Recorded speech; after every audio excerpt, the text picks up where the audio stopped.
Hello guys, అందరికీ నమస్తే. Today special జొన్న పిండితో గారెలు. ఫస్ట్ టైం ట్రై చేశాను, చాలా పర్ఫెక్ట్గా వచ్చేసాయండి. మీరు కూడా 100% ట్రై చేసుకోవచ్చు, ఎలాంటి డౌట్స్ అయితే అక్కర్లేదు. చాలా పర్ఫెక్ట్గా ఉన్నాయండి. 100/100 చేసిన 1 అవర్లోనే ప్లేట్ ఖాళీ అయిపోతుంది, పక్కా గ్యారంటీ నాది. ముందుగా అయితే ఒక బౌల్ తీసేసుకొని అందులోకి 2 కప్స్ ఆనియన్స్ని సన్నగా తరిమేసుకోండి. మరీ సన్నగా కాదు, మరీ లావుగా కాదు. అలాగే ఒక గుప్పెడు కరివేపాకును కూడా సన్నగా కట్ చేసి యాడ్ చేసుకోండి. 2 పచ్చిమిర్చి ముక్కలు కూడా యాడ్ చేసుకోండి. ఈ విధంగా వీళ్ళనంతా సన్నగా కట్ చేసి పెట్టుకొని పచ్చిమిర్చిని ఇప్పుడు 1 టేబుల్ స్పూన్ అల్లం వెల్లుల్లి పేస్ట్, 1 టేబుల్ స్పూన్ కారం, 1 టేబుల్ స్పూన్ ధనియా పౌడర్ యాడ్ చేసుకొని రుచికి సరిపడా సాల్ట్ని కూడా యాడ్ చేసేసుకొని next 1 table spoon garam masala అండి. మసాలా ఫ్లేవర్ అయితే సూపర్గా ఉంటుంది, తప్పకుండా స్కిప్ చేయకుండా ఇదైతే యాడ్ చేసుకోండి. నెక్స్ట్ వచ్చేసి నేను చూడనికి కలర్ఫుల్గా, తినడానికి టేస్టీగా, పండ్లకి క్రంచీగా తగలడానికి శనగపప్పుని 1/2 అవర్ ముందే నానబెట్టి యాడ్ చేసుకుంటున్నాను. దీనిలోకి 1/2 టేబుల్ స్పూన్ పసుపు, 1/2 టేబుల్ స్పూన్ జీలకర్రని స్మాష్ చేసి యాడ్ చేసుకోండి. ఈ మిశ్రమాన్ని మొత్తం వాటర్ అనేవి వచ్చేంత వరకు బాగా టైట్గా ప్రెస్ చేస్తూ కలిపేసుకోండి. మనం ఎంత స్మాష్ చేస్తూ కలుపుకుంటే ఆనియన్స్కి అంత మసాలా అనేది పర్ఫెక్ట్గా పడుతుంది, టేస్ట్ కూడా అద్భుతంగా ఉంటుంది. చూడండి, ఈ విధంగా కలిపేసుకొని వాటర్ వచ్చాక మనకు ఎంత క్వాంటిటీలో కావాలో అంత క్వాంటిటీలో జొన్న పిండిని తీసుకుందాం. చూడండి, జొన్న పిండిని మీకు ఇదే వాటర్ సరిపోతేనేమో పర్లేదు.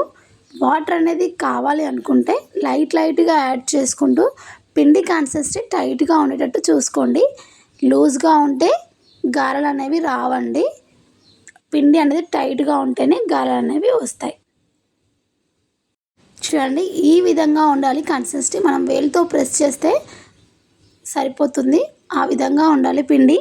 చూడండి, ఈ విధంగా బాల్ చేసేసుకొని ఒక వేలుతో ప్రెస్ చేస్తూ ఈ విధంగా హోల్ పెట్టేసుకొని గారెలు అయితే వేసేసుకోవచ్చు. కొందరికి రాకుండా ఉంటుంది, ఫస్ట్ టైం చేసి ఉంటారు, వాళ్ళ కోసం అయితే ఇంకో మెథడ్లో ట్రై చేసి మీతో అయితే షేర్ చేస్తాను. వీడియో స్కిప్ చేయకుండా మొత్తం చూసేసేయండి. ఇప్పుడైతే ముందుగా ఒక గిన్నె పెట్టేసుకొని అందులో డీప్ ఫ్రైకి సరిపడా ఆయిల్ అయితే వేసేసుకుందాం. చూడండి, మెథడ్ 2 అండి. ఇప్పుడు ఒక కవర్ తీసుకొని అందులో కొద్దిగా ఆయిల్ యాడ్ చేసుకొని ఆయిల్ మొత్తం పెట్టేసేసి చిన్న బాల్స్ చేసుకొని ఇట్లా ఒత్తేసుకోవాలండి. అంతే, చాలా ఈజీగా ఉంటుందండి ఈ ప్రాసెస్. ఇదైతే పర్ఫెక్ట్గా వచ్చేస్తుంది. చూడండి, ఈ విధంగా ఒత్తేసుకొని ఒక్కొక్కటి వేసుకుంటే సరిపోతుంది. ఈ విధంగా హోల్ పెట్టేసుకొని హోల్లో ఈ విధంగా తీసేసుకొని ఆయిల్లో వేసుకుంటే సరిపోతుందండి. జాగ్రత్తగా వేసుకోండి, విరిగిపోతాయి. చూడండి, అన్నీ వేసేసుకొని మంటని మీడియం ఫ్లేమ్లో పెట్టేసుకోవాలండి. మీడియం టు లో ఫ్లేమ్లో పెట్టేసుకొని మాత్రమే ఈ గారెలు అయితే చేసుకోవాలి. హై ఫ్లేమ్లో అస్సలు పెట్టకూడదు, తొందరగా మాడిపోతాయి, లోపల ఉడకవు. సో అందుకోసమే మంటను మీడియం టు లో ఫ్లేమ్లో పెట్టేసుకొని ఈ గారెలు అయితే ప్రిపేర్ చేసుకోండి. చాలా అంటే చాలా టేస్టీగా ఉంటాయి, హెల్దీ కూడా ఉంటుంది. నేను అవి డీప్ ఫ్రై అయ్యేలోపు మరలా ఇంకొక బావికి నేనైతే ఈ విధంగా వేసి పెట్టుకున్నాను. చూడండి, నాకు వాయిస్ ఓవర్ ఇస్తుంటేనే నోట్లో వాటర్ వచ్చేస్తున్నాయి, అంత టేస్టీగా ఉంది.